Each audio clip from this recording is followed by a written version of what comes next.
this is Linda Cohn from ESPN, and you're listening to the ML Sports Platter.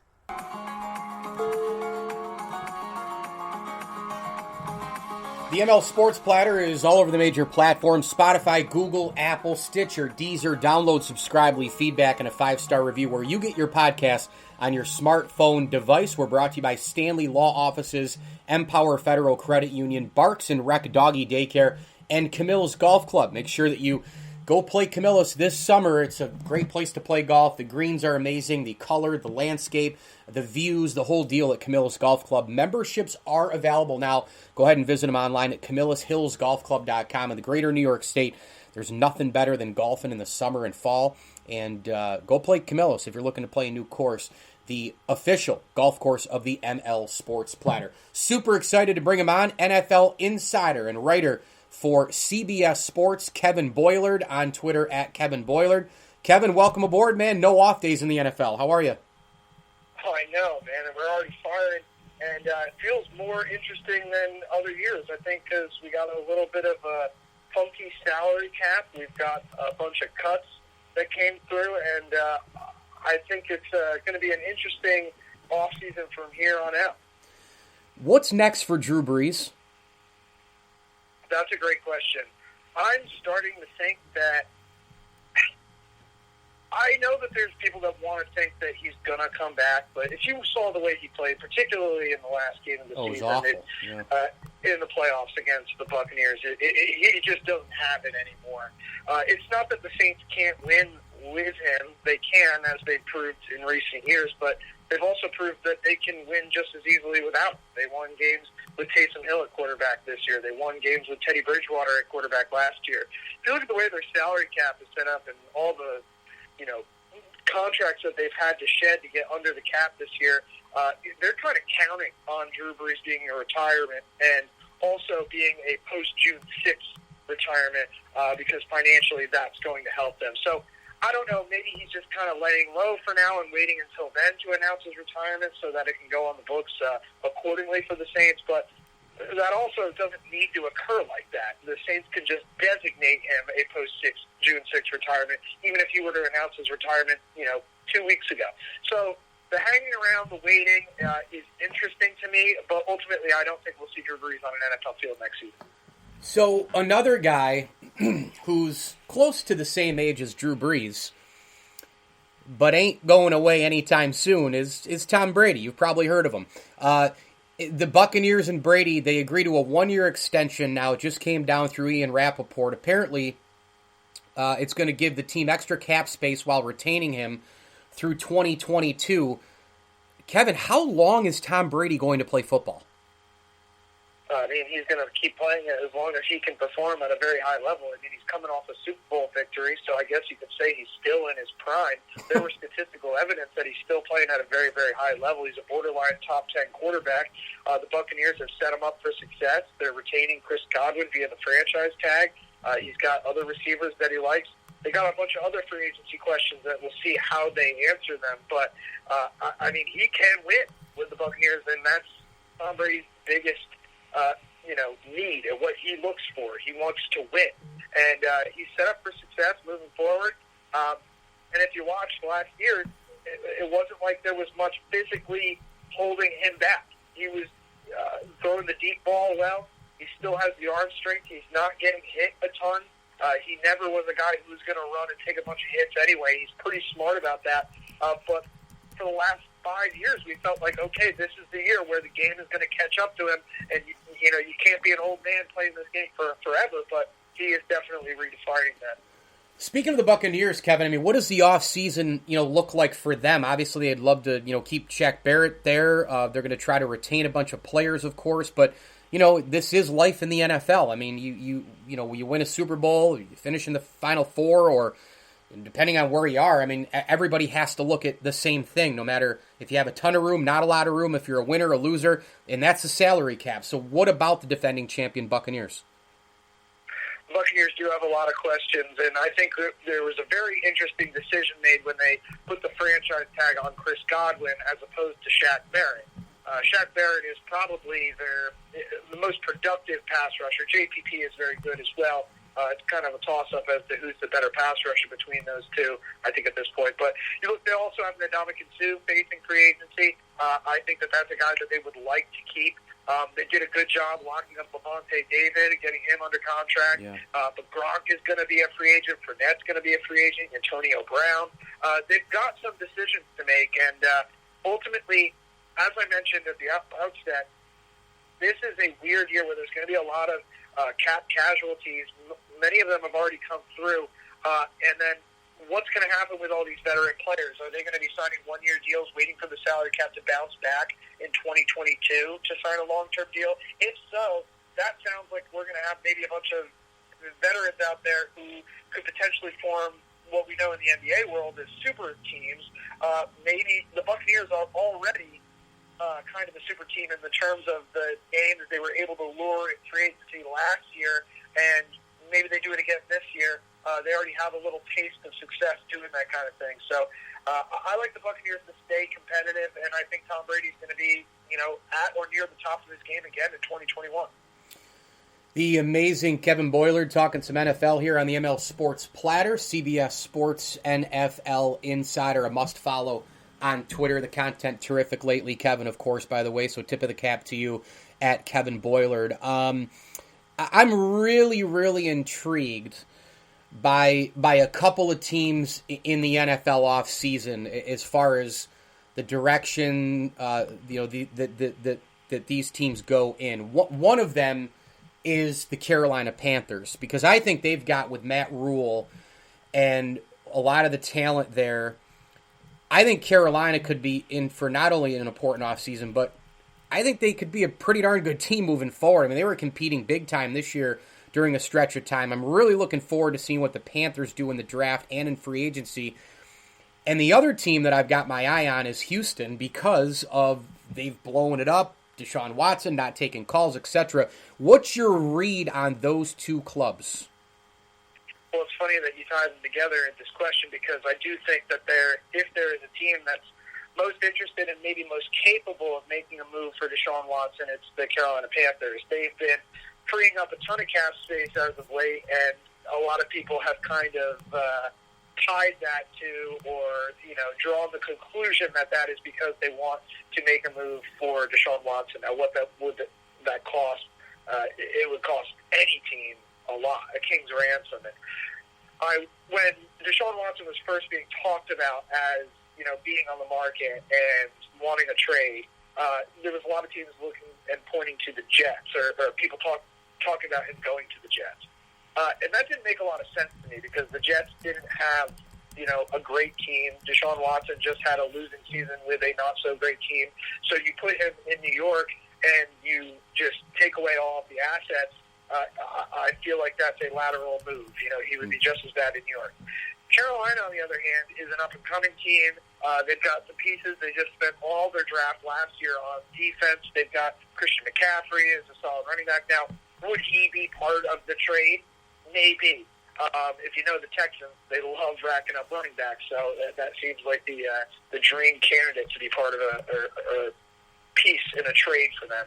But I'm joking. I think that ultimately the Panthers, they've got to settle the quarterback situation. Deshaun Watson would be the dream fix, but if not him, they've got to make a move in the draft, because I think they've alienated themselves from Teddy Bridgewater a bit, even though they locked him up to a big contract last year. The Dak Prescott contract was absurd. I know that there's some people out there who think, well, the Cowboys finally did something right. They got him. They kept him. Dak's a great dude on and off the field, blah, blah, blah. Okay, cool. I'm not disputing any of that, that he's a good dude and that he can play quarterback fairly well, but he's not elite, Kevin. And he's not awful, but he's not elite. And I don't know if I trust him in the fourth quarter. And he hasn't won a playoff game. And they franchise tag the heck out of him till the cows come home. And then they finally give him the deal. And now probably going to be hamstrung on the back end. What does this signify moving forward for Dallas? And as a follow-up to that, Lamar Jackson, Josh Allen, Baker Mayfield, how does this impact those upcoming decisions for those franchises? I'll agree with you that Dak Prescott while he is the second highest paid quarterback right now in terms of average annual value behind Patrick Mahomes, he is not the second best quarterback in the league. But that's just the way quarterback markets and all markets go. They're constantly one-upping each other, and if you don't like that Dak Prescott is the second highest paid, wait a few months, because as you mentioned, Lamar Jackson, Josh Allen, Baker Mayfield even, are all eyeing up contracts, and now Dak Prescott is the benchmark.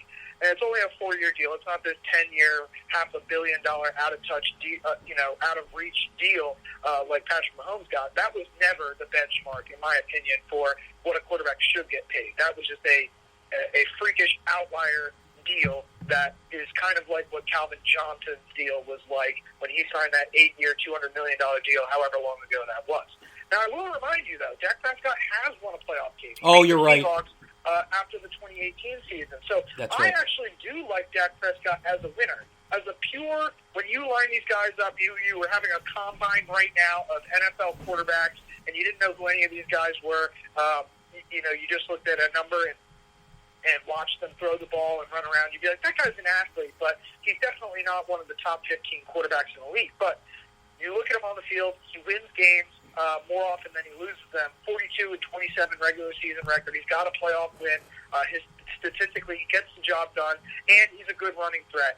He's got 24 rushing touchdowns through his first 5 seasons here, and last year he only played 5 games, 4.5 really. So ultimately, I think he is the new age quarterback. It may not look pretty, it may not be, Tom Brady, the reincarnation, but I think he's a guy that you can win in this day and age. Win-win in this day and age. Yeah, right when I said that, I realized that I messed up. But yeah, man, it's going to be something else now moving forward. It seems like the market for the NFL quarterback, isn't it almost like year to year at this point now? I mean, or every 2 years, right? Where the market just completely changes, and it's okay. Well, this Mahomes got this, so this is going to happen. Now Dak gets this. Now it impacts these next 3 guys. It almost feels every year, 2 years ish at this juncture.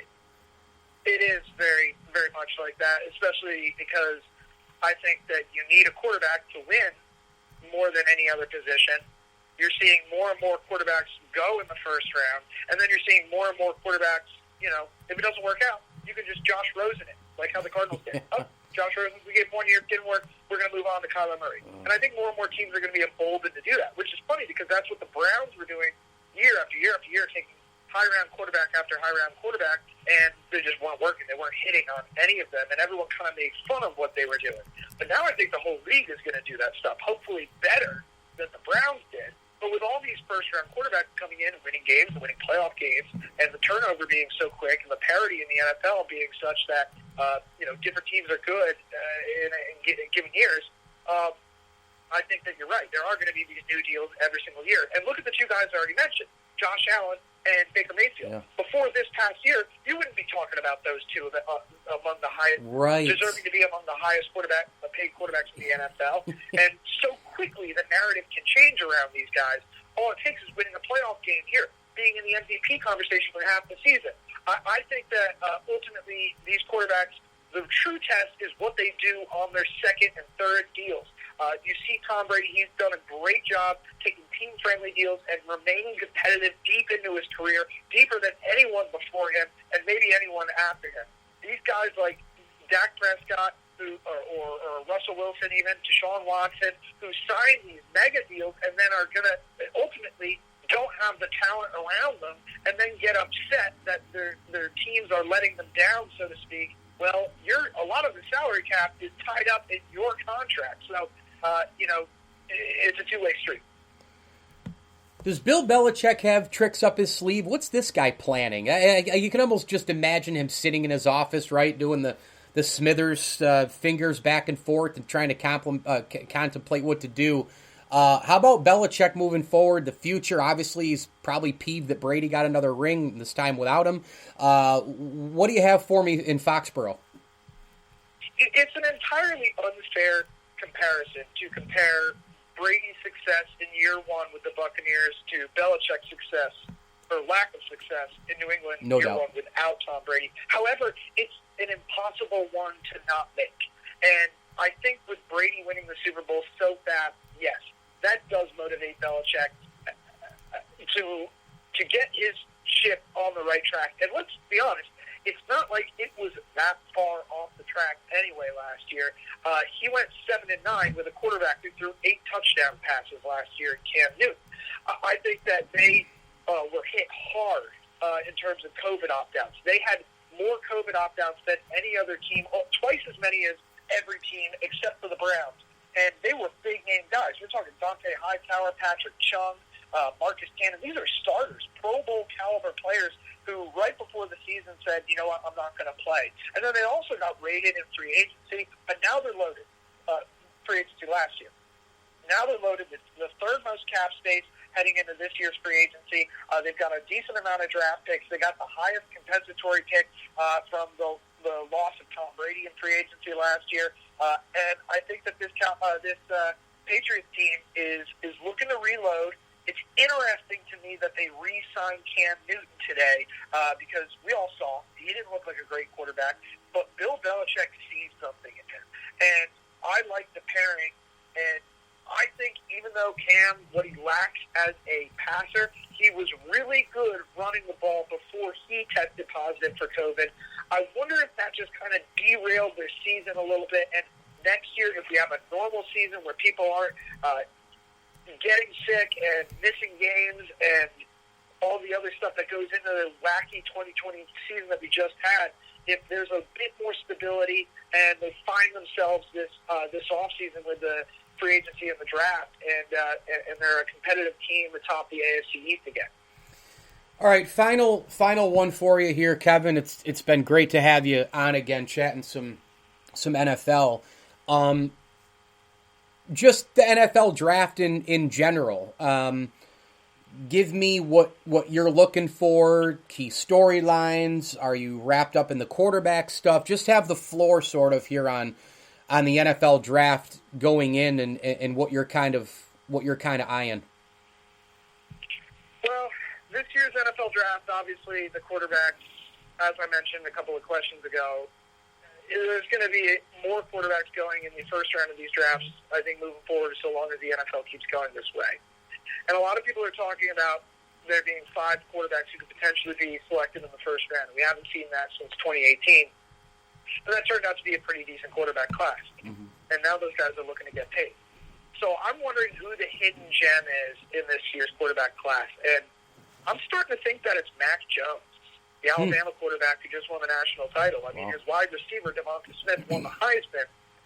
But I think that he's pretty underrated. I mean, he was talked about as Tua's backup, just the guy who's coming in to replace him. But Tua was the golden prodigy, definitely would have been the number 1 pick if not for the hip injury. And I think actually now that we've seen Tua for 1 year in the NFL, and now hearing what Devonta Smith and Jalen Waddle have said that they actually prefer Mac Jones and think he's a better quarterback. People are comparing him to Tom Brady. I think it's a little bit of a bold comparison, but Mac Jones to me is super interesting, and I think that he may actually be, the quarterback steal of this draft. I definitely think that Trevor Lawrence is the sure bet at number 1 overall. I wouldn't advise the Jaguars to do it, to put any more thought into that. And I also think Zach Wilson out of BYU is really interesting. But Mac Jones, to me, I got a feeling he could be a really good quarterback in this league if he lands with the right team. Isn't it amazing, Alabama? I mean, Saban, there's another one. I asked you about Brady and Belichick still going. These guys, the elite, the greatest of the greats, man. I mean, what Nick Saban's done at Alabama and the dominance, and now all these pros. You could argue when this time of year comes around all the time, Kevin. Alabama. Are they wide receiver you? Are they running back you? Are they now quarterback you because of Hurts and Tua and now Mac Jones? Like, are they defensive line you? It's just that program, the factory of football at that place, pouring into the NFL. I don't even know what to say anymore about it. Yeah, well, if they could become quarterback here, that'd be really interesting because they really haven't produced a top-tier quarterback. It's the only position that they haven't, other than maybe kicker and punter. But I will say I think Mac Jones has the best chance of them. Jalen Hurts and Tua, they'll get their shots this year, but ultimately, I like Mac Jones, and consider me the conductor of the hype train. Fair enough. He does a great job covering the National Football League. CBS Sports, of course, at Kevin Boilard on Twitter. Make sure you get him. And the Pick Six podcast as well, part of that. So make sure you download, listen, and subscribe and leave that great feedback and get Kevin on all things NFL. Thanks a lot, bud. Appreciate it. Thanks, Mike. All right, folks. What a perfect time for me to tell you about Manscaped. That's right. This tournament season, take care of your hair and holes with the best tools for the job. We're talking about our sponsors, Manscaped, the global leaders in male grooming from head to toe. When the clock winds down in March, be clutch and avoid the upset with the Manscaped Performance Package to keep all your hair and holes tamed. Start taking care of your man parts today. 20% off plus free shipping by going to manscaped.com. That's manscaped.com and using code BRAWL for our exclusive offer. Terrific stuff there from Manscaped. ML Sports Platter, part of the Brawl Network, and I cannot wait to bring in our next guest here of the program, one of the best writers and authors out there. You got to go check out the definitive biography on Muhammad Ali. You can get him on Twitter at Jonathan Eig and jonathaneig.com. His books, his resume, it's just everything this guy does is amazing. His podcast is available as well. Definitely visit jonathaneig.com. And we're talking about the 50th anniversary of Ali-Frazier I. And why not bring Jonathan on to talk about that incredible boxing match, what happened afterwards to Ali, to Frazier, and talk a lot more about the book here as well. Jonathan Eig, welcome in, bud. Appreciate it. Thanks. It's always good to talk to you. So, look, I mean, Ali-Frazier I, man, 50-year anniversary. The years just blow by. And I think about events for me that were outside my lifetime where I say, man, you know, what would I rank? What would I pick? Something that I wish I could have seen, you know, whether it was in person or on television, to be alive for and watch this greatness. And, you know, there's The Miracle on Ice. There's 1950s New York City baseball, right, with Willie, Mickey, and the Duke. Ali-Frazier's up there for me. And I watched that ESPN special from the beginning to the end. What do you think Ali-Frazier means historically, Jonathan, for someone who's written the definitive book on Muhammad Ali, the bio? Oh, man. That's a big question. I think it is the fight of the century for sure, and probably the sporting event I would choose if I could travel back in time and watch anything. Maybe not the most historically important sporting event of all time. You know, maybe you could make a case that Jackie Robinson's first game has more of an impact on the world.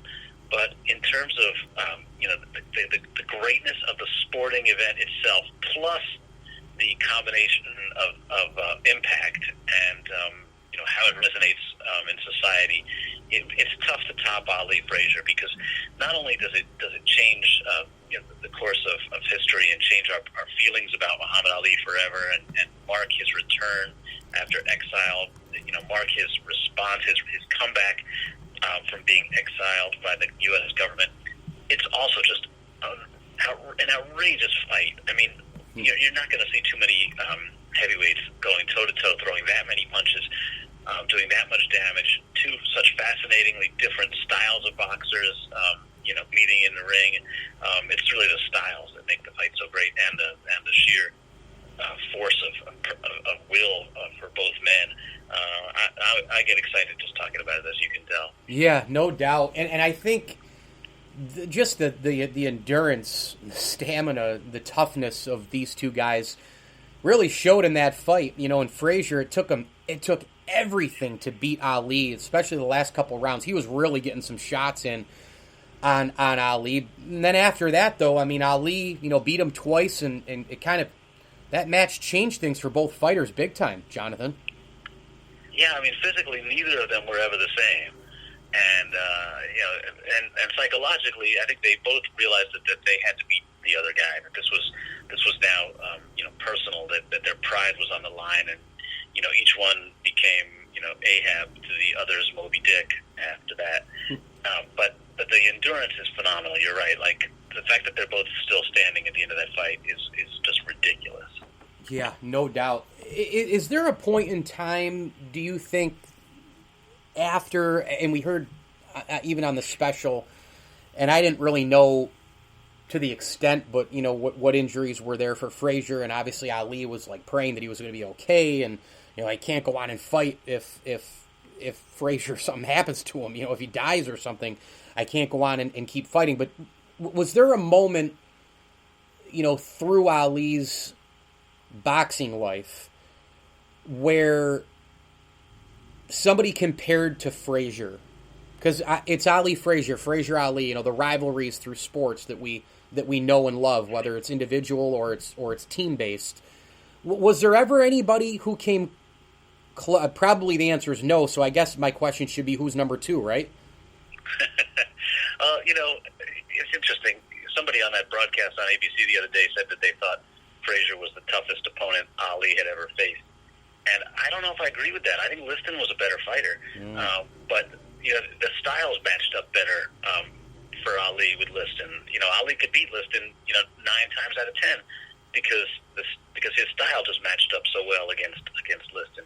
But Frazier, I don't think he was as good a fighter as Liston, but he had the right skills and the right style to beat Ali.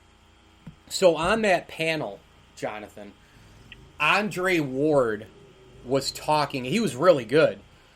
Mm-hmm. And he's a 2021 Boxing Hall of Fame inductee. He's obviously had a successful career. He's got 32 wins, 16 by KO. Olympic Games, he won gold in the light heavyweight in Athens, you know, 2004. I mean, he's awesome. He's had a great career, and he was terrific on TV. But you know what happened? When I flipped that special on, I didn't know who the hell he was. Now, I am not a boxing freak. I love the history of the sport. I was into Tyson. I was into the Holyfield stuff. I'm into the history of it, and I was into a little bit of it in the '90s, of course, because it was still, you know, a pretty good showcase. '80s, '90s, Sugar Ray Leonard, all that stuff. I had no idea who Andre Ward was. And I follow sports like crazy. It's my entire life. It's all I do.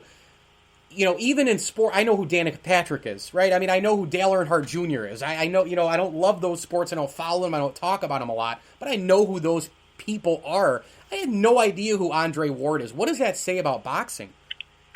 Well, it says that the sport has definitely faded. You know, most Americans now cannot tell you who the heavyweight champ is. And Andre Ward was a middleweight and a light heavyweight, so that even makes it more obscure. Yeah. But you know, the sport doesn't hold the place in American society that it used to.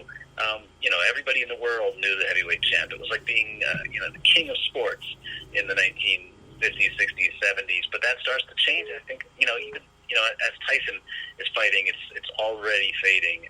And by the time, you know, Tyson and Holyfield are done, I think that you know, boxing has slipped from its perch, and that's you know, it's the way it is. I think in some ways it's because the sport is so brutal, and because it's been managed in such a way that you know, you don't really know who's in charge or who's the champ, and it's just lost its hold on us.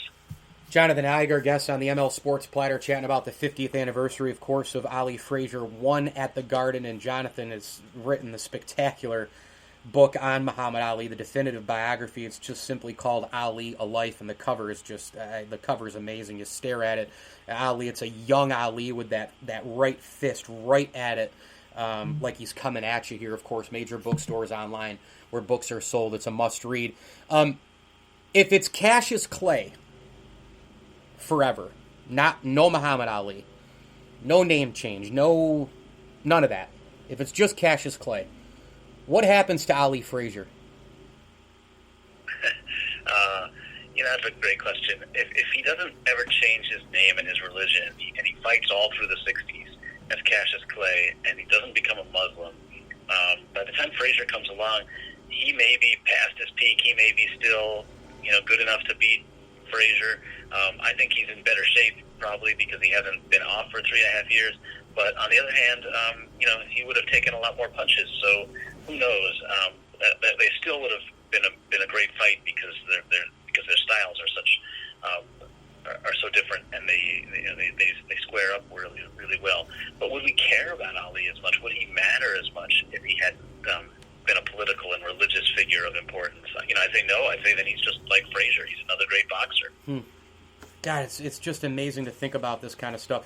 Your book on Muhammad Ali released 4 years ago, I believe, in 2017, and so since that time, Jonathan, when the 50th anniversary special on ESPN comes out, or more articles come out, more content, more shows, more this, more that, on Ali, or the big Ali-Frazier fights, etc.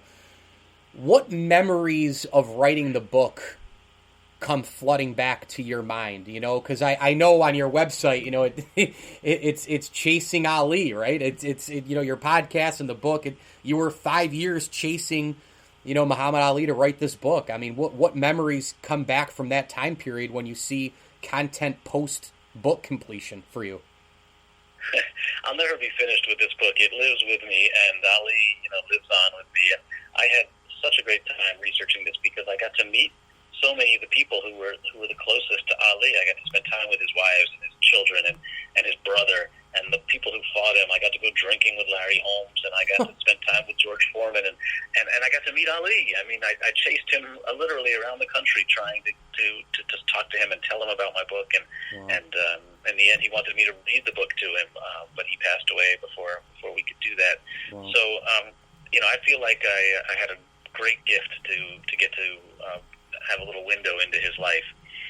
All right, final one for you here. You've also written Luckiest Man: The Life and Death of Lou Gehrig, and I'm looking at it right now on my bookshelf. Spectacular book. What did Lou Gehrig and Muhammad Ali have in common, do you think? How were they similar? How were they different? Oh man, nobody's ever asked me that before. They were totally different in terms of personality. Ali needed attention like he needed air. He couldn't, even from when he was a baby, he couldn't live without people noticing him. He was screaming all the time for attention.